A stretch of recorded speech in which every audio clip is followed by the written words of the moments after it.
तो बेसन और दही की कढ़ी बनाने वाली हूँ, तो इसी के लिए बढ़िया बनाऊँगी। और वो उसके लिए इसको बहुत ज़्यादा बेसन को फेंटना पड़ता है। तो आप भी परेशान हो जाते हैं ना कभी कभी जो है इसको फेंटते फेंटते, फिर भी ये ऐसे पानी में जब हम डालते हैं ना तो ऊपर नहीं आता है। और जब तक ये ऊपर नहीं आएगा तब तक हमारी बढ़िया जो है वो फूली हुई और नरम मुलायम नहीं बनेंगी। तो इसके लिए आज एक ट्रिक आपके साथ शेयर करती हूँ कि इस बेसन को जब भी आप हल्दी और नमक जीरा डाल करके फेंट करके, और इस तरह से बहुत ज़्यादा मत फेंटिए, बस अच्छे से मिला लीजिए कि कोई गुठली ना हो इसमें। और इसको ढक के 10 मिनट के लिए रख दीजिए। तो 10 मिनट मैंने भी ढक के रख दिया था, ज़्यादा नहीं फेंटा था, हल्का सा ही बस मिक्स करके और इसको रख दिया था। और फिर उसके बाद 10 मिनट के बाद देखिए फिर से निकाल करके इसमें फिर से मैं पानी में ट्राई कर रही हूँ, तो अभी भी ये ऊपर नहीं आया। तो इसके लिए कुछ करना नहीं है, बस ढकने के बाद मतलब 10 मिनट के बाद आप इसको 2 से 3 बार और फेंट दीजिए, या 3-4 बार ऐसे फेंट दीजिए। और उसके बाद डालेंगे तो देखिए ये बढ़िया ऊपर आ जाएंगी और ये एकदम हल्की हो चुकी हैं। तो मतलब इससे क्या होता है ना, जब हम 10 मिनट भिगो देते हैं तो वो फूल जाती है बेसन, और जिसकी वजह से ये फिर अच्छे से नरम और मुलायम बनने लगेंगी। तो मैं भी इसी ट्रिक से बनाती हूँ, ये ट्रिक आप आजमा सकते हैं। तो मैंने यहाँ पे बढ़िया निकाल ली हैं और एकदम फूली फूली और बढ़िया बढ़िया बनी थी। और कढ़ी में बहुत अच्छा से मतलब एकदम नरम हो गया था, कहीं भी गुठली नहीं थी इसमें। तो इसको निकाल लेते हैं। तो hello, welcome to my channel Shivanka vlogs. कैसे हैं आप सभी लोग? मैं प्रियंका अपने चैनल पे आप सभी का बहुत ज़्यादा स्वागत करती हूँ। तो ये पितृ विसर्जन और नवरात्रि प्रथम दिन का ब्लॉग है। तो मैंने यहाँ पे कढ़ी बना ली है क्योंकि पितृ विसर्जन में सारा ये सब काम होता है। और यहाँ पे बच्चे पढ़ रहे हैं क्योंकि इन लोगों का एग्ज़ाम है, तो तन्वी की पढ़ाई हो रही है।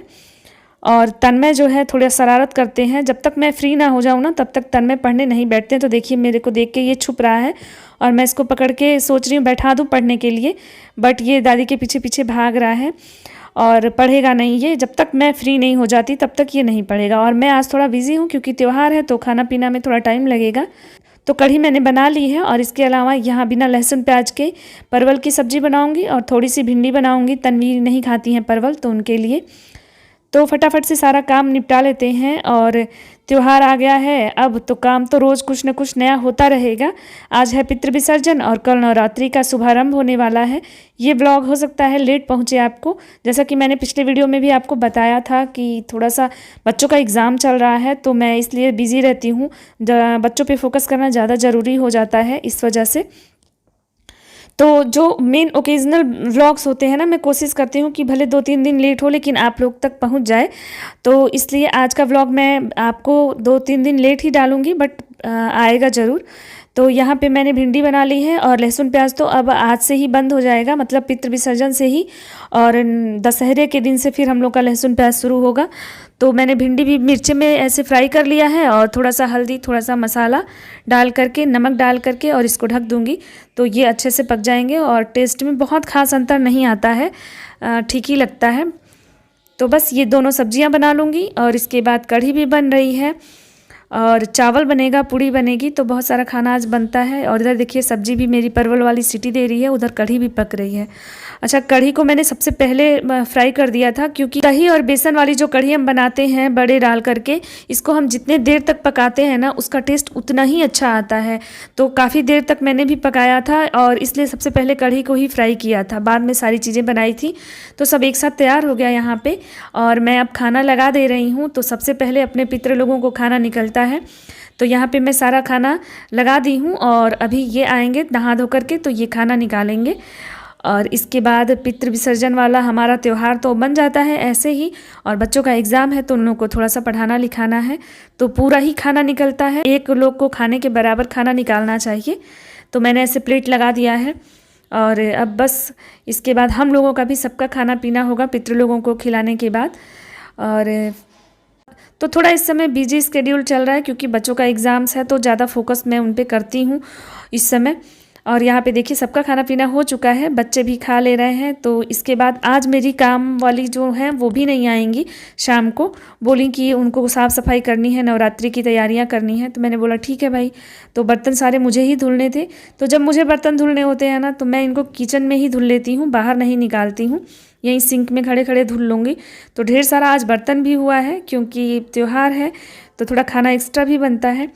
तो सारे बर्तन साफ़ कर लेती हूँ और शाम को भी मुझे निकलना है एक जगह, तो हम लोग जल्दी से काम ये निपटाएंगे। और इसके अलावा मुझे मंदिर की साफ़ सफाई भी आज ही करनी है। तो आज का रूटीन तो बहुत ज़्यादा बिजी जाने वाला है। आज और कल दोनों का ही रूटीन बिजी जाने वाला है, क्योंकि आज है पितृ विसर्जन और कल नवरात्रि पूजा है। तो 9 दिन की पूरी तैयारियां करनी होती हैं, कलश स्थापना करूंगी। तो ये सारे काम करने में 2 दिन बहुत बिजी रहने वाला है। तो 2-3 दिन के बाद ही व्लॉग जा पाएगा। और यहाँ पे सारे बर्तन की सफाई करूँगी, किचन की सफाई करूँगी, और उसके बाद थोड़ा सा रेस्ट करके, मतलब मुश्किल से 20 या 25 मिनट रेस्ट करूँगी। और उसके बाद फिर मंदिर की साफ़ सफाई करूँगी और माता रानी का चौक वगैरह सब तैयार कर दूँगी आज ही, ताकि सुबह मॉर्निंग में उठ करके और मुझे ज़्यादा काम ना पड़े। सारे पूजा पाठ की तैयारियाँ करने में वैसे भी बहुत टाइम लग जाता है नवरात्रि में। तो चलिए ये सारे बर्तन धुल लेती हूँ और उसके बाद फिर आप सबसे मिलती हूँ।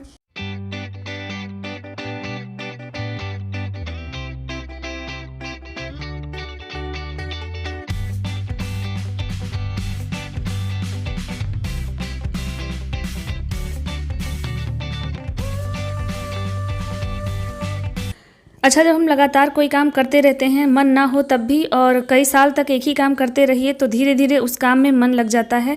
तो इसीलिए हमें लगातार कोई भी काम जिसमें जो ज़रूरी हो और मन ना लगे तब भी हमें करते रहना चाहिए। ये मैं इसलिए बोल रही हूँ क्योंकि जब मैं शादी करके आई थी तो मुझे बड़ा रोना आता था जब ये सारे काम पड़ते थे, त्योहार आते थे और ढेर सारा काम इकट्ठा होता था। तो मुझे लगता था मैं कैसे ये सब कर पाऊँगी, कैसे होगा। और अभी क्या होता है, कई सालों के बाद लगातार ये सारे काम करते करते इतनी जो है मैच्योरिटी आ जाती है कि अब तो सोचना भी नहीं होता है। बस ये लगता है कि हाँ, कल ये त्यौहार है तो इसकी तैयारी करनी है, और इंसान लग जाता है उस तैयारी में, और दिमाग दिल सब कुछ उसमें लग जाता है। फिर सोचना भी नहीं पड़ता है कि क्या चीज़ कैसे करना है, क्योंकि कंटिन्यू करते करते ना एक आदत सी बन जाती है। फिर उन चीज़ों में कोई भी हमें परेशानी महसूस नहीं होती है। नहीं तो स्टार्टिंग में बहुत परेशानी महसूस किया था मैंने तो, क्योंकि मैं मायके से भी बहुत ज़्यादा काम नहीं करके आई थी, पढ़ाई लिखाई करते हुए चली आई थी शादी करके, और यहाँ भी आई तो पढ़ाई लिखाई ही कर रही थी। लेकिन धीरे धीरे पढ़ाई लिखाई के साथ जिम्मेवारियां भी आती गईं, दोनों बच्चे हुए, परिवार भी हमारा बड़ा है, जॉइंट फैमिली है, तो सब लोगों का आना जाना और त्यौहार वगैरह हम लोग सब इकट्ठे मनाते थे उस टाइम। तो अब तो थोड़ा थोड़ा सब लोग अपने अपने लाइफ में बिजी हो गए हैं, बच्चे भी बड़े हो गए हैं, जैसे देवर लोग हैं। तो इस वजह से जो है काम थोड़ा सा कम भी हो गया है, और अब तो आदत सी भी हो गई है। तो किसी भी त्यौहार के बारे में ना बहुत ज़्यादा सोचने की ज़रूरत अब नहीं पड़ती है, और फटाफट से सारा काम हो जाता है, ज़्यादा सोचना नहीं पड़ता है। नहीं तो स्टार्टिंग में सच में बड़ा रोना आता था और लगता था कि मैं कभी कर ही नहीं पाऊँगी, लेकिन धीरे धीरे से बहुत सारी चीज़ें सीख लिया और करने भी लगी हूँ। तो किचन की सारी साफ़ सफाई हो चुकी है, और देखिए बाल में अभी तक मैंने कंघी नहीं किया है, और अभी पानी पीऊँगी क्योंकि बहुत थक गई हूँ। और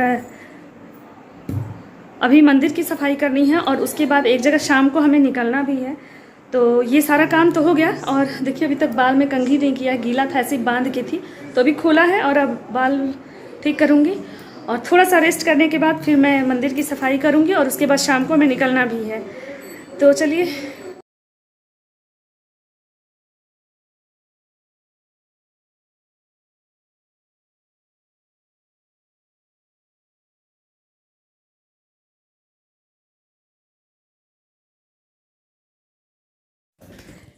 तो लगभग 20-25 मिनट रेस्ट किया मैंने, और उसके बाद फिर मंदिर की सफाई में लग गए थे, क्योंकि अगर अभी सफाई नहीं कर लेते ना तो फिर 4-5 बजे के करीब, 4 बजे के करीब ये बोले हैं निकलना है हमें, तो फिर आ करके मैं वापस नहीं कर पाती सफाई। इसलिए मैंने सोचा कि अब ज़्यादा देर तक अगर रेस्ट करती रही तो फिर मन भी नहीं होगा और ये काम रह जाएगा, फिर कल सुबह में बहुत ज़्यादा हौच पौच हो जाएगा।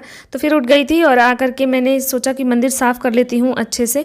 तो मंदिर की खूब अच्छे से सफाई होगी। ये नवरात्रि में बहुत अच्छे से डीप क्लीनिंग करती हूँ मंदिर की।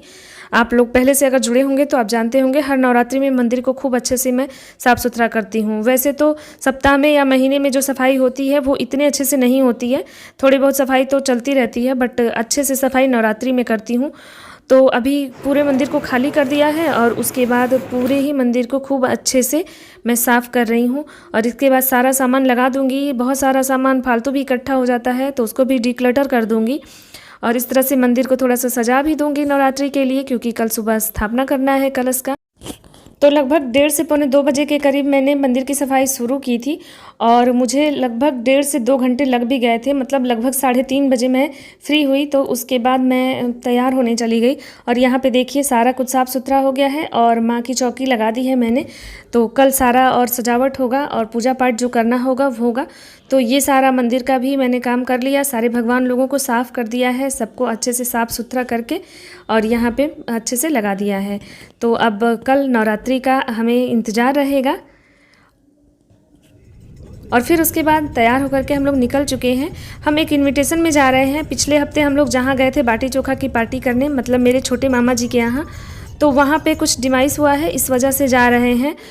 तो हमारे यहाँ से कोई ख़ास नहीं थे, मामा जी के कोई थे जानकारी के, तो वही था, तो इसलिए हम लोग गए थे, हमें भी बुलाया गया था। तो गए हैं। यहाँ मम्मी मौसी सब लोग आई हुई हैं, तो सबसे मिल लिया और जो खाने पीने का प्रोग्राम था वो हुआ और उसके बाद फिर रात को ही वापस आ गए थे हम लोग सारे लोग।